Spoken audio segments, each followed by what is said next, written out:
এই ধরনের ডিজাইনগুলো যদি আপনি তৈরি করতে চান বা এই ধরনের ডিজাইনগুলো যদি আপনার প্রজেক্টে অ্যাড করতে চান, তাহলে আজকের টিউটোরিয়ালটা আপনার জন্য একদম আবশ্যকীয়। ভিডিও টানবেন না, খুব ধৈর্য সহকারে পুরোপুরি ভিডিওটা দেখবেন। দেখুন স্ক্রিনের উপরে আমি অনেকগুলো অ্যানিমেশন বা মোশন এগুলো দেখাচ্ছি, এগুলো কিভাবে তৈরি করবেন একদম ফ্রিতে একটা ওয়েবসাইটের নাম বলবো, এবং সেখানে গিয়ে আমি প্রত্যেকটা স্টেপ একদম ওয়ান বাই ওয়ান দেখাবো, এগুলো একদম সুন্দরভাবে ফলো করে দেখবেন। তো সোজা চলে যাচ্ছি ওয়েবসাইটে। দেখুন ওয়েবসাইটটার নাম হচ্ছে animos.app। এটা বিটা ভার্সানে আছে এখনো।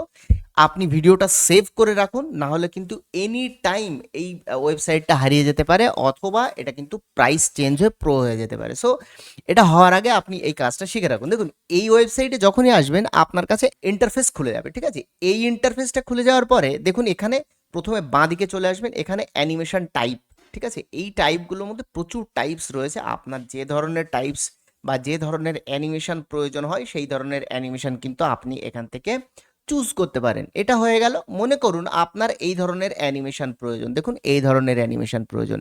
এখন আপনি চলে আসবেন ডান সাইডে। ডান সাইডে আসার পরে দেখুন প্রথমে রয়েছে ফ্রেম, তারপরে রয়েছে দেখুন এই সাইজগুলো, ফ্রেমের সাইজ। অ্যাকচুয়ালি আপনি কোন ধরনের ফ্রেমের সাইজগুলোকে অ্যাড করতে চাইছেন। এবার আমি চলে আসি স্লট। স্লট মানে এখানে আপনি মিডিয়া আপলোড করতে পারবেন। এখানে একটা জিনিস খেয়াল রাখা প্রয়োজন, আপনি কিন্তু বিভিন্ন ধরনের অ্যানিমেশন টাইপ ইউজ করলে বিভিন্ন ধরনের স্লট পাবেন। সো আপনার কাছে একই ধরনের স্লটে এক গাদা ডিজাইন অ্যাড করতে পারবেন এই রকম কিন্তু কথা নেই। সো এখানে আমি প্রথমটা অ্যাড করছি কারণ এখানে অনেকগুলো স্লট আমার পাওয়া যাচ্ছে, ঠিক আছে? এখান থেকে আমি রেশিওটা সেট করে নিচ্ছি। এখন আমি কি করব, স্লটে ক্লিক করব। ক্লিক করার পরে আমার কাছে দেখুন ডিজাইন অ্যাড করার জায়গা চলে আসছে। আমি ডিজাইনগুলোকে এখানে একবারে অনেকগুলো আপনি সিলেক্ট করতে পারেন। সো সিলেক্ট ইট। আমি আবার এখান থেকে সিলেক্ট করছি। সিলেক্ট করার পরে আবার এখান থেকে আমি যে কোনো একটা ডিজাইনগুলোকে সিলেক্ট করছি। দেখুন সিলেক্ট করে নিলাম।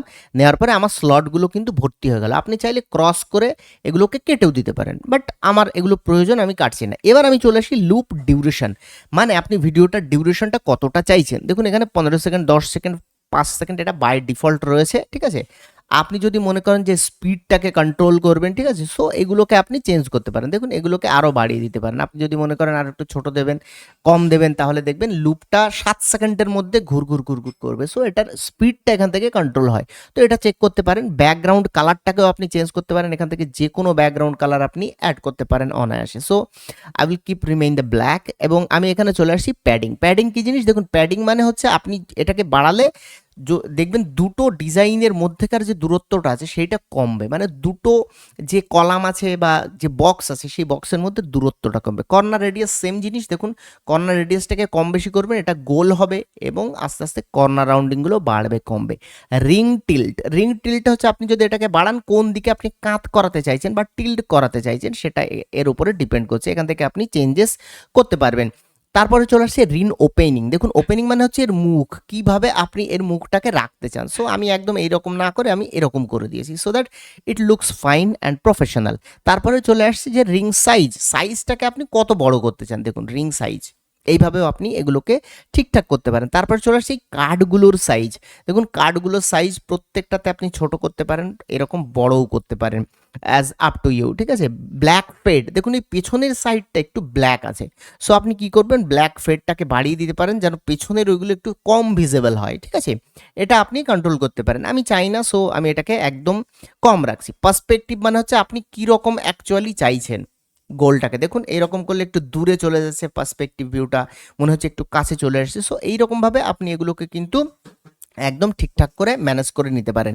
এবার চলে আসছি কার্ড রেশিও। কার্ড রেশিও মানে হচ্ছে এই কার্ডগুলো দেখুন এখনো স্কোয়ার আছে, এগুলোকে আপনি কি করতে পারেন, 4:3 করতে পারেন, 3:4 করতে পারেন, 16:9 করতে পারেন, 9:16 করতে পারেন, অ্যাজ আপ টু ইউ, আপনার যেরকম প্রয়োজন। আমি এখানে এই 4 মানে 1:1ই রাখছি। এবার চলে আসছি শ্যাডোতে। শ্যাডো ক্লিক করলে দেখবেন একটা শ্যাডো ক্রিয়েট হবে, যেটা আপনার একটু লাইট কালার অ্যাড করলে দেখুন এই শ্যাডোগুলো দেখা যাচ্ছে। লাইট কালার অ্যাড না করলে কিন্তু শ্যাডো দেখা যায় না। সো আপনার যদি মনে হয় যে আপনি শ্যাডো অন করবেন, you can do that, but in my case আমি এটাকে অফ রাখছি, ঠিক আছে? দেখুন এই পুরো সব সেটিংসগুলো যখন আপনার কমপ্লিট হয়ে যাবে, বাই দ্য ওয়ে এখানে আপনার যদি এই কালো ডার্ক ডিসপ্লেটাতে সমস্যা হয়, আপনি এখান থেকে এটাকে কিন্তু লাইট ডিসপ্লেও করতে পারবেন। তো এখান থেকে আমি ক্লিক করে দিচ্ছি। দেওয়ার পর দেখুন এখানে কোনো এক্সপোর্ট বাটন রয়েছে একটা, এবং এখানে দেখুন কোনো ক্রেডিটের কোনো বিষয় নেই। আপনি যে কোনো একটা দিয়ে লগ ইন করলেই লগ ইন করতে পারবেন। যে কোনো একটা ইমেল দিয়ে আগে লগ ইন করে নেবেন, তারপরে আপনার কাছে অপশনটা খুলে যাবে। এবার আপনি এক্সপোর্টে চলে আসুন, এখানে কিছু অ্যামেজিং জিনিস রয়েছে। দেখুন প্রথমে আপনি H.264 এই ফরম্যাটেও ডাউনলোড করতে পারবেন, ওয়েবএমেও ডাউনলোড করতে পারবেন। রেজলিউশনের ক্ষেত্রে আপনি 8K পর্যন্ত ডাউনলোড করতে পারবেন। সেক্ষেত্রে আপনার স্ক্রিনের রেজলিউশন বা ব্রাউজারের সাপোর্টিভ ক্ষমতাটাও একটু দেখে নিতে হবে। ফ্রেম রেট এখানে দুটো ফ্রেম রেট অ্যাভেলেবেল, লুপসের মধ্যে 1x 2x স্পিডটাও অ্যাভেলেবেল। দেন আপনি এখান থেকে যা কিছু, আমার সেটিংসটা এরকম রয়েছে, আপনি করতে চাইলে এখান থেকে এক্সপোর্ট করে দেবেন। এটা এক্সপোর্ট করা শুরু করে দেবে এবং আপনার ব্রাউজারে কিন্তু ডাউনলোড হয়ে যাবে। দেখুন এক্ষুনি আপনার এখানে ডাউনলোড শুরু হয়ে যাবে। দেখুন ডাউনলোড হয়ে গেছে। এখন এটাকে আপনি অনায়াসে যে কোনো প্লেয়ার দ্বারা এটাকে ইউজ করে চালাতে পারেন। দেখুন এখানে কত সুন্দর তৈরি হয়ে গেছে, স্পিডটাও সমস্ত কিছু কন্ট্রোল করতে পারেন। সো আশা করি ভিডিওটা ভালো লেগেছে, এবং নেক্সট কোনো মোশনের যদি প্রজেক্ট আপনার কাছে আসে বা আপনার কাছে অলরেডি ক্লায়েন্ট থাকে, তাহলে এই ধরনের মোশন আপনি ট্রাই করতে পারেন বিভিন্ন ধরনের ভিডিও প্রজেক্টে, অথবা বিভিন্ন ধরনের মোশন ডিজাইনে, অথবা সোশ্যাল মিডিয়ার যে ট্রেন্ডিং রিলসগুলো আছে সেগুলোতে। ভিডিও কেমন লাগলো কমেন্টে জানাবেন। যদি ভালো লেগে থাকে সেভ করে রাখবেন ভিডিওটা, সো সো দ্যাট আপনি পরে এই ভিডিওটা দেখে আপনার প্রজেক্টটাকে প্র্যাকটিস করতে পারবেন। আর যদি আপনি বিগিনার হন, আমার চ্যানেলটা ঘুরে আসার অনুরোধ রইল। আমি গ্রাফিক ডিজাইন রিলেটেড সমস্ত ধরনের ভিডিও বানাই, ক্যানভা, ফটোশপ এবং ডিজাইন এআই। যদি চ্যানেলটা ভালো লেগে থাকে সাবস্ক্রাইব করবেন, আর যদি ভালো না লেগে থাকে ডিসলাইকও করতে পারেন। এই ভিডিওতে এই পর্যন্তই, দেখা হচ্ছে পরবর্তী ভিডিওতে। ততক্ষণ পর্যন্ত সবাই সুস্থ থাকবেন, ভালো থাকবেন, বাই বাই।